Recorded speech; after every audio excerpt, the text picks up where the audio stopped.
Praise the lord. Welcome to Krupavartha సమయం. ఈ నూతన దిన శుభములు మనకందరికీ కలుగునుగాక. మరొక పునరుత్థాన దినంలోనికి దేవుడు మనల్ని ప్రవేశపెట్టినందుకు ఆ దేవాది దేవునికి వేలాది వందనములు. ఈ రాబోయే వారమంతా కూడా దేవుడు మనల్ని కాపాడి సంరక్షించి నడిపించునుగాక. ఈ దినం దేవుడు మనకిచ్చిన కృపావార్త హెబ్రీయులకు రాసిన పత్రిక 13వ అధ్యాయము 8వ వచనము. యేసుక్రీస్తు నిన్న నేడు ఒక్కటే రీతిగా ఉన్నాడు, అవును యుగయుగములకు ఒక్కటే రీతిగా ఉండును. దేవుడిచ్చిన కృపావార్తను బట్టి దేవునికి వందనములు. ఇది ఒక అద్భుతమైన వాగ్దానము. మనము ఎన్నడూ కూడా అపనమ్మకం ఉంచాల్సిన అవసరం లేదు, ఎప్పుడు కూడా భయపడవలసిన అవసరం లేదు. దేవుడు నిన్న నేడు ఒక్కటే రీతిగా ఉన్నాడు. అవును, నిరంతరం అంటే ఎప్పటికీ కూడా ఆయన మారని దేవుడు అంటున్నాడు. ఆయన నమ్మదగిన దేవుడు. ఆయన ఎప్పుడు కూడా అబద్ధంలాడే దేవుడు కాదు. అబద్ధంలాడుటకు ఆయన నరుడు కాడు అని వాక్యంలో రాయబడింది. మరి చాలాసార్లు మనం ఏమనుకుంటామంటే దేవుడు తను మనకిచ్చినటువంటి వాగ్దానాలు నెరవేరుస్తాడో లేదో, మనము ఆయనను ఎందుకు నమ్మాలి అని ఒక విధమైన నిరాశకు గురి అవుతూ ఉంటాము. అంతేకాదు అపనమ్మకం కలిగి ఉంటాము. ఆయన పైన కంప్లీట్గా మన యొక్క విశ్వాసాన్ని ఉంచడానికి కూడా భయపడుతూ ఉంటాము. ఎందుకంటే ఒకవేళ ఆయన తాను చెప్పిన ప్రామిస్ని ఏమి కూడా నిలబెట్టుకోకపోతే ఎలా అనేది మనకు ఒక సంశయం. ముఖ్యంగా మనము ఏం చేస్తామంటే మనం అడిగినది వెంటనే ఆయన ఇచ్చేయాలని, ఆయన ఒకవేళ ఈ దినం వాగ్దానం ఇస్తే ఈ దినమే అది నెరవేరాలని మనం అనుకుంటాం. కానీ అది కాదు. ఆయన ప్రతిదానికి ఒక సమయంను ఏర్పాటు చేసుకొని ఉంటాడు. మనందరి పట్ల ఆయనకు ఒక గొప్ప ప్రణాళిక ఉంది. ఆ ప్రణాళిక చొప్పున మనకు ఆయన చేస్తూ ఉంటాడు. మరి యోసేపు సంగతి ఒకసారి మనం ఆలోచిస్తే, యోసేపుకు ఎంతో చిన్న వయసులోనే అతనికి కలల ద్వారా ఒక గొప్ప ప్రామిస్ ఇచ్చాడు దేవుడు. ఏమని అంటే, ఒక పెద్ద అధికారిగా ఉండబోతున్నాడు, ఒక రాజుగా కానీ ప్రధానమంత్రిగా కానీ ఉండబోతున్నాడు అన్న రీతిలో ఒక మర్మమైనటువంటి కలలను అతనికి ఇచ్చాడు. అయితే అవి నెరవేరడానికి ఎంత కాలం పట్టిందో మనం ఆలోచిస్తే దాని గురించి మనకు ఆశ్చర్యమవుతుంది. ఎన్ని విధాలుగా ఆయన ఆ మార్గాన్ని సరళం చేయాలి, ఎన్ని విధాలుగా ఆయన నడిపించాలి, ఇవన్నీ కూడా మనం ఆలోచిస్తే నిజంగా దేవుని ప్రణాళికలు ఎంతో అద్భుతంగా ఉంటాయి. అదేవిధంగా అబ్రహాం విషయంలో కూడా దేవుడు వాగ్దానం ఇచ్చిన తర్వాత ఎన్నో సంవత్సరాలకు కానీ అతనికి కుమారుడు అనుగ్రహింపబడలేదు. ఆ విధమైనటువంటి ప్రణాళిక దేవునికి కలిగి ఉన్నప్పుడు మనము తొందరపడి ఆయన మనకు సహాయం చేయలేదని, లేకపోతే ఆయన మనకిచ్చిన వాగ్దానం నెరవేర్చలేదని అలాంటి ఆలోచనలు పెట్టుకొని మనం ఆయన నమ్మడానికి ఇష్టపడము. కష్టాల గుండా సమస్యల గుండా వెళ్తున్నటువంటి వారందరూ కూడా ఎంతో ప్రార్థన చేస్తారు. కానీ ఆ సమస్యలు తీరవు, ఆ సమస్యలు పరిస్థితులు మారవు. అలాంటి పరిస్థితిలో వాళ్ళు అనుకుంటారు, ఏంటి నాకు ఇంత ప్రార్థన చేసినా కూడా నాకు లాభం లేదు, నా భర్త మారడం లేదు, పిల్లలు మారడం లేదు, ఉద్యోగంలో సమస్యలు అలాగున్నాయి, నిరుద్యోగ సమస్య అలాగుంది, అప్పుల సమస్య అలాగుంది. ఈ విధంగా చాలా ఆలోచనలు మనం చేస్తూ ఉంటాము.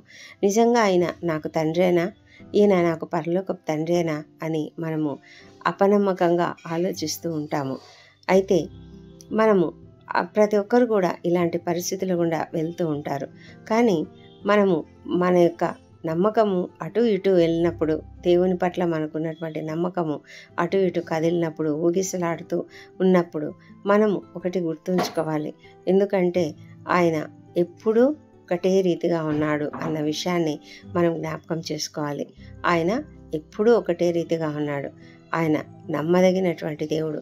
మనము నమ్మకం లేని వారం కావచ్చు, కానీ ఆయన మాత్రము ఎప్పటికీ నమ్మదగినటువంటి దేవుడు. ఆయన అబద్ధం ఆడే దేవుడు కాదు. ఒకసారి ఒక ప్రామిస్ ఇచ్చాడు, ఒక వాగ్దానం ఇచ్చాడు అంటే తప్పనిసరిగా ఆ వాగ్దానంను నెరవేరుస్తాడు. అంతేకాదు ఆ వాగ్దానంను నెరవేర్చుటకు సమర్థుడైన దేవుడు అని అబ్రహాం చెప్తాడు. అతనికి అర్థమైంది, దేవుని యొక్క గొప్పతనం అర్థమైంది. అందుకే అతడు ఎంత విశ్వసించాడంటే, తాను నిరీక్షణ లేని సమయంలో, నిరీక్షణకు ఆధారమే లేని సమయంలో అతడు దేవుని నమ్మాడు. దేవుణ్ణి విశ్వసించాడు. దేవుడిచ్చినటువంటి వాగ్దానమును పట్టుకొని ఆ విధంగా స్థిరంగా నిలిచాడు. కాబట్టి మనం కూడా దేవుడిచ్చినటువంటి వాగ్దానములు అవి ఎప్పటికైనా సరే నెరవేరుతాయి. దేవునికి ఒక సమయం ఉంటుంది అన్న విషయాన్ని మనము జ్ఞాపకం చేసుకోవాలి. ఆయన ఎప్పుడు కూడా మారడు. ఆయన మన పట్ల ఆయనకున్నటువంటి ఒక ప్రణాళిక, ఆయనకు మన పట్ల ఉన్నటువంటి ఆలోచన ఆయన ఎప్పుడు కూడా మార్చుకోడు. ఆయన మనలాంటి మనుష్యుడు కాదు కదా, ఆయన నరుడు కాదు. కాబట్టి ఆయన అబద్ధాలు ఆడడు. ఆయన నరుడు కాదు, ప్రామిస్ని నిలబెట్టుకోలేని స్థితిలో ఉండే దేవుడు కాదు. మామూలుగా ప్రజలైతే ఆ విధంగానే చేస్తారు. ఒక వాగ్దానం ఇస్తారు, కానీ ఆ వాగ్దానం నెరవేర్చుకోలేరు. ఇప్పుడు ఈ టైంకు నేను వస్తాను అని చెప్తారు, కానీ ఆ సమయానికి రారు. ఆ విధంగా ఎన్నో విధాలుగా, అంటే మనము కొంతమందిని ఏదైనా అవసరంలో సహాయం అడిగినప్పుడు తప్పకుండా ఇస్తామంటారు, కానీ తీరా వెళ్ళినప్పుడు ఆ సమయానికి డబ్బు లేదనో లేకపోతే ఇంకేదో సాకు చూపిస్తూ ఉంటారు. మరి నిజంగా నమ్మకమైనటువంటి వారు కొంతమందే ఉంటారు. దేవుడైతే అలాంటి వాడు కాదు. ఆయన ఎప్పటికీ కూడా మారే దేవుడు కాదు. ఆయన నిరంతరము ఏకరీతిగా ఉన్న దేవుడు. మన సొంత తల్లిదండ్రులు కూడా ఒక్కొక్కసారి మాట ఇచ్చి తప్పుతూ ఉంటారు, కానీ మన దేవుడు అలాంటి దేవుడు కాదు. అయితే మనం ఏమనుకుంటామంటే ఈ లోకపు తల్లిదండ్రితో దేవుణ్ణి కంపేర్ చేస్తాము. కంపేర్ చేసుకుని మనం అనుకుంటాము ఆయన కూడా ఇలాంటి వాడే అని అనుకుంటూ ఉంటాము, కానీ కాదు, అలాగా కాదు. ఆయన మన జీవితాలలో అద్భుతాలని, ఆశ్చర్యకార్యాలను చేసే దేవుడు. అసలు కంపారిజన్ చేయకూడదు, ఎందుకంటే మనమంతా మానవులము, కానీ ఆయన దేవుడు. ఆయన ఎప్పటికీ కూడా మారడు. ఆయన ఎప్పుడు కూడా పరిపూర్ణమైన ప్రేమతో మనల్ని ప్రేమిస్తూ ఉన్నాడు.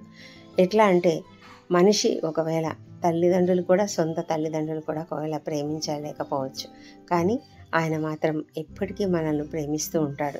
మనం ఎంత అవిధేయత చూపించినా, ఎన్ని పాపాలు చేసినా, మనం ఒక్కసారి ఆయన సన్నిధికి వచ్చి మనము ప్రార్థించి మనము క్షమాపణ అడిగితే మనల్ని తప్పకుండా క్షమించి మనల్ని తిరిగి చేసుకునేటువంటి దేవుడు. అందుకే మనము దేవునితో నిత్యము సహవాసం కలిగి ఉండాలి. ఆయనతో ఒక పరిపూర్ణమైన అనుబంధాన్ని పెంచుకోవాలి. దేవుడు మనకు ఎప్పుడో నిబంధన చేశాడు. అబ్రహాంతో ఒక నిబంధన చేశాడు, యాకోబుతో ఒక నిబంధన చేశాడు, ఇస్సాకుతో ఒక నిబంధన. ఈ విధంగా అనేకమైన నిబంధనలు ఆయన చేశాడు. ఇప్పుడు ప్రస్తుతమైతే దేవుడు మన పరిశుద్ధుడైన మా ప్రభువైన యేసుక్రీస్తు ద్వారా ఒక నూతన నిబంధన ఆయన చేశాడు. ఆయన మనల్ని ఎప్పటికీ విడిచిపెట్టడు. ఆయన ఎప్పటికీ కూడా మారని దేవుడు. ఆయన తన యొక్క రక్తంతో మనల్ని శుద్ధి చేసి మనకు ఒక నూతన నిబంధన చేసి ఉన్నాడు. ఆయన నిత్యము మనతో ఉంటాడు. ఎప్పుడు కూడా ఆయన మనల్ని విడిచిపెట్టు దేవుడు కాదు.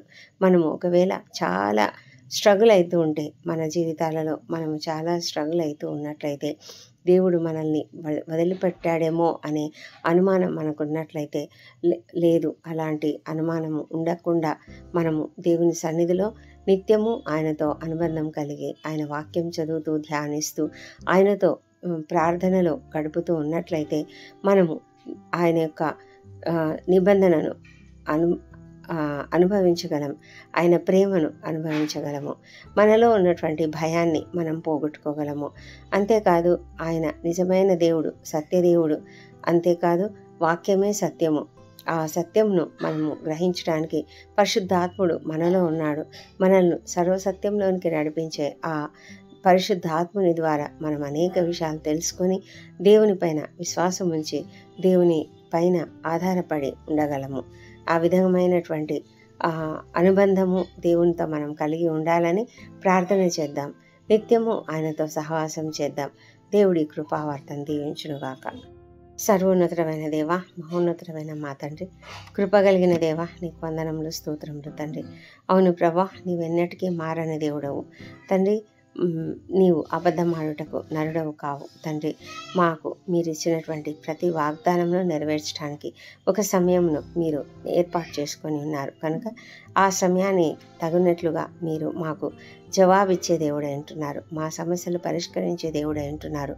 మాకు ఉన్నటువంటి మా పరిస్థితులను మార్చగలిగే దేవుడు మీరే తండ్రి. అద్భుతాలు ఆశ్చర్యకార్యాలు చేసే దేవుడు మీరే తండ్రి. మేము ఆ యొక్క సమయం కొరకు ఎదురు చూసే వారంగా, నిరీక్షణ కలిగి ఉండే వారంగా ఉండడానికి మాకు సహాయం చేయమని ప్రార్థిస్తున్నాం తండ్రి.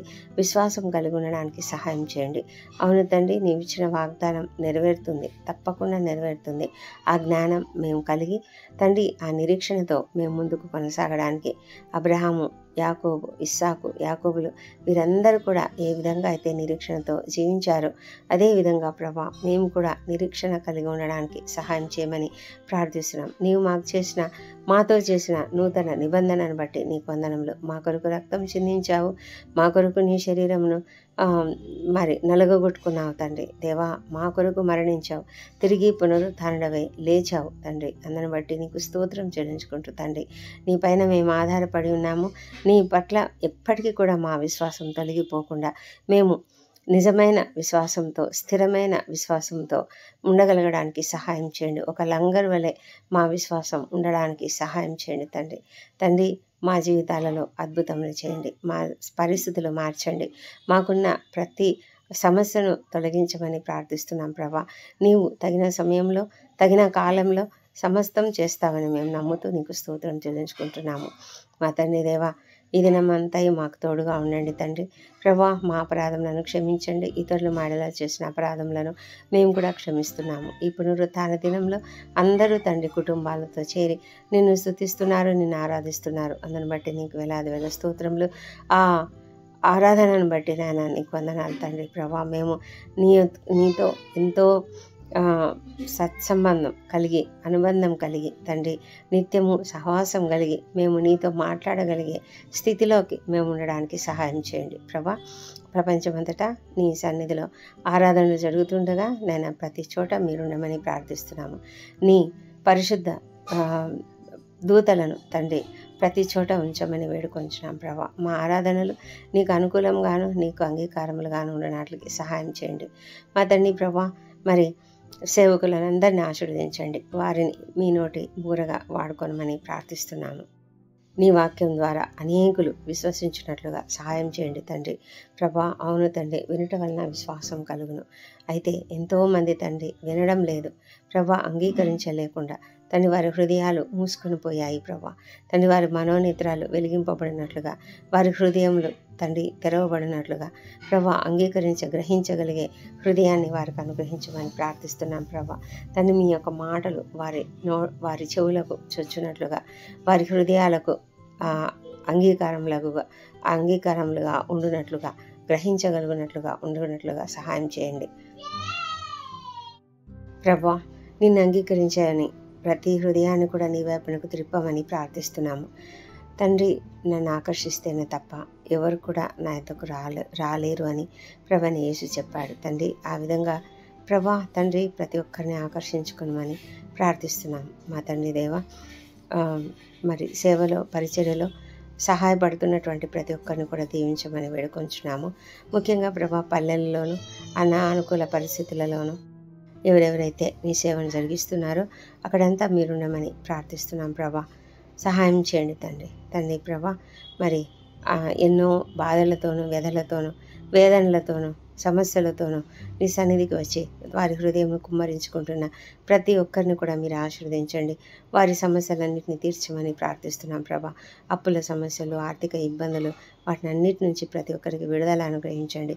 ఎవరెవరైతే నిరుద్యోగంతో బాధపడుతూ నీ సన్నిధిలో ప్రార్థిస్తున్నారో వారికి తప్పకుండా ఉద్యోగంలో అనుగ్రహించమని వేడుకొంచున్నాం ప్రభా.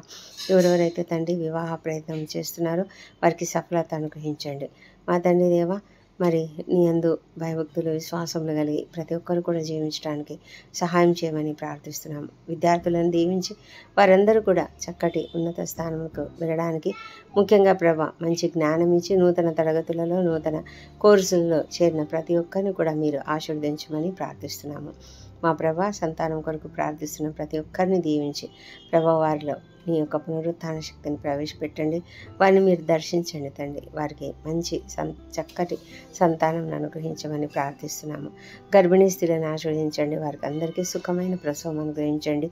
ఆరోగ్యకరమైన శిశువును అనుగ్రహించమని ప్రార్థిస్తున్నాం తండ్రి. మా ప్రభానైనా వృద్ధులను చిన్నారులను ఆశీర్వదించి వారిని అందరినీ నీ కాపుదలలో భద్రపరచండి. మా తండ్రి దేవ, అనారోగ్యంతో బాధపడుతున్న ప్రతి ఒక్కరిని స్వస్థపరచమని వేడుకొంచున్నాము. హాస్పిటల్స్లో ఐసీయూలలో ఉంటున్నటువంటి వారిని, క్రిటికల్ కండిషన్స్లో ఉంటున్నటువంటి వారిని ప్రతి ఒక్కరిని కూడా స్వస్థపరచమని వేడుకొంచున్నాం. అనేకమైన ప్రొసీజర్స్ గుండా వెళ్తున్నటువంటి వారిని, సర్జరీల గుండా, కీమోథెరపీల గుండా, డయాలసిస్ల గుండా వెళ్తున్న ప్రతి ఒక్కరిని కూడా దీవించి తండ్రి వారికి కావాల్సిన శక్తిని, బలం అనుగ్రహించమని ప్రార్థిస్తున్నాం ప్రభా.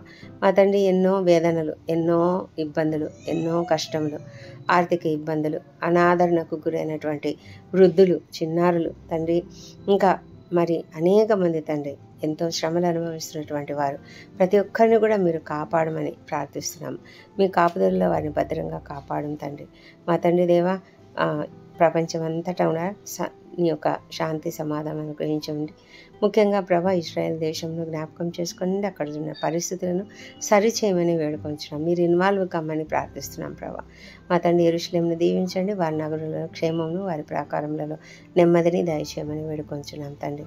మా తండ్రి దేవ, మరి మా దేశం దీవించండి. మా దేశంలో జరుగుతున్నటువంటి అనేకమైన పరిణామాలు మా తండ్రి దేవ మాకు ఇష్టం లేనివి, కష్టమైనటువంటివి తండ్రి, దేశ ప్రజలకు కూడా ఎంతో అగాధం కలిగించేటువంటి భయంకరమైన అన్యాయాలు, అకృత్యాలు, వీటినన్నిటిని కూడా తొలగించమని ప్రార్థిస్తున్నాం ప్రభా. మా దేశం పని పరిశుద్ధాత్మను కుమ్మరించండి. ప్రతి ఒక్కరూ నిన్ను అంగీకరించగలిగినట్లుగా కృప చూపించండి. అజ్ఞాన అంధకారం నుంచి వారిని బయటకు తీసుకురమ్మని ప్రార్థిస్తున్నాం ప్రభా. విగ్రహారాధన తొలగించమని ప్రార్థిస్తున్నాము. ఈ ప్రార్థనలో ఏకీభవిస్తున్న ప్రతి ఒక్కరిని కూడా దీవించమని ప్రార్థిస్తున్నాం ప్రభా. మా తండ్రి, దుర్వ్యసనాలకు బానిసలైన ప్రతి ఒక్కరిని కూడా వాటి నుంచి విడుదల యేసు నామములో అనుగ్రహించి వారిని నీ వైపునకు తిప్పమని ప్రార్థిస్తున్నాం ప్రభా. ఎంతమంది నాయన గర్వంతో, అహంకారంతో నిన్ను అంగీకరించని పరిస్థితిలో ఉన్నారో అలాంటి వారిని అందరినీ కూడా నాయన మీరు దయ ఉంచండి ప్రభా. మీరెంతో ప్రేమించే దేవుడు, ఏ ఒక్కరిని కూడా వదిలిపెట్టే దేవుడు కాదు నాయన ప్రభా. నశించిన దాన్ని వెతికి రక్షించడానికి మీరు ఈ లోకానికి వచ్చారు కాబట్టి నాయన నీ సన్నిధిలో ప్రార్థిస్తున్నాము. ఏ ఒక్కరు కూడా వదిలిపెట్టబడకుండా ప్రతి ఒక్కరిని నీ వైపునకు ఆకర్షించుకోను. ముఖ్యంగా ప్రభా, మరి రెండవ రాకడ సమీపంగా ఉన్నది. మేమంతా కూడా సిద్ధంగా ఉండడానికి సహాయం చేయండి. పరిస్థితులు ఎంత భయంకరంగా ఉన్నాయో మీరు ఎరుగుదురు. మా తండ్రి, సహాయం చేయమని ప్రార్థిస్తున్నాం. మా తండ్రి దేవ, ఇంతవరకు మీరు మాకు చేసిన ప్రతి మేలుని బట్టి ఈ దినమంతా కూడా నిన్నటి వరకు నడిపించిన దినాన్ని బట్టి నీకు వందనాలు. ఈ నూతన వారంలో మాకు తోడుగా ఉండి మమ్మల్ని నడిపించమని ప్రార్థిస్తున్నాం. మా ప్రభా తండ్రి, నీవు చేసిన ప్రతి మేలును జ్ఞాపకం చేసుకుంటున్నాం. ఇది నా బర్త్డేలు, వివాహ దినం జరుపుకుంటున్న బిడ్డను దీవించండి. గడిచిన సంవత్సరం అంతా వారికి చేసిన ప్రతి మేలును బట్టి నీకు వందనములు. రాబోయే సంవత్సరంలో ఇంకా అధికమైన మేలులను వారికి అనుగ్రహించమని ప్రార్థిస్తున్నాం. ప్రభా, మా ప్రార్థనలన్నీ అంగీకరించినందుకు తండ్రి నీకు వందనములు. ఈ ప్రార్థనలన్నీ మా ప్రభువును, మా ప్రియ రక్షకుడునైన యేసుక్రీస్తు అత్యంత శక్తిగల ఉన్నతమైన నామంలో అడిగి పొంది ఉన్నామని నమ్మి నీకు స్తోత్రం చెల్లిస్తున్నాం తండ్రి. Amen, amen.